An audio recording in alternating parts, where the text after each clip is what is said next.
Hello and welcome back to the channel.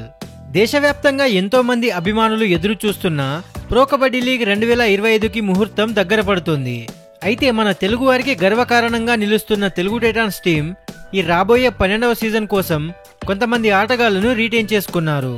అలాగే చాలా మంది స్టార్ ప్లేయర్స్ ని రిలీజ్ చేశారు.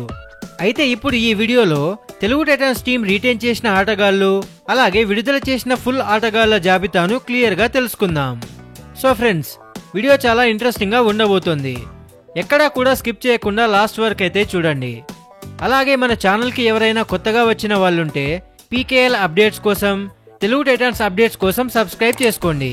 మొదటగా విడుదల చేసిన ఆటగాళ్ల జాబితా చూసుకున్నట్లయితే పవన్ సెరావత్, విజయ్ మాలిక్, కృషన్ ధుల్, ఓంకార్ పాటిల్, ఆశిష్ నార్వాల్, మంజిత్, మిలాద్ జబ్బారీ, సందర్, అమిత్ కుమార్, సంజీవి ఎస్, మొహమ్మద్ మలక్.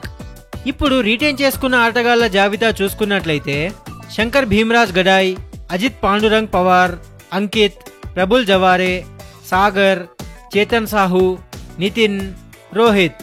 పీకేఎల్ 2025 వేలానికి ముందు తెలుగు టైటాన్స్ వద్ద మిగిలిన స్లాట్లు ఒకసారి చూసుకున్నట్లయితే మొత్తంగా తెలుగు టైటాన్స్ దగ్గర 17 ఖాళీలు మిగిలి ఉన్నాయి. అందులో 4 విదేశీ స్పాట్లు మిగిలి ఉన్నాయి. సో ఫ్రెండ్స్, ఇది తెలుగు టైటాన్స్ టీం పీకేఎల్ 12వ సీజన్ కు ముందు రిలీజ్ చేసిన ఆటగాళ్లు అలాగే రీటైన్ చేసిన ఆటగాళ్ల లిస్ట్. ఈ వీడియో చూసిన తర్వాత మీకేమనిపిస్తుందో మీ అభిప్రాయాలను కమెంట్ సెక్షన్ లో చెప్పండి. అలాగే మీకు కనుక ఈ వీడియో నచ్చినట్లయితే లైక్ చేసి కబడ్డీ ఫ్యాన్స్ కి, తెలుగు టైటాన్స్ ఫ్యాన్స్ కి ఈ వీడియోని షేర్ చేయండి. ఇలాంటి మరెన్నో కబడ్డీ వీడియోస్ కోసం, ప్రో కబడ్డీ లీగ్ అప్డేట్స్ కోసం మన ఛానల్ ను సబ్స్క్రైబ్ చేసుకోండి. Thank you for watching.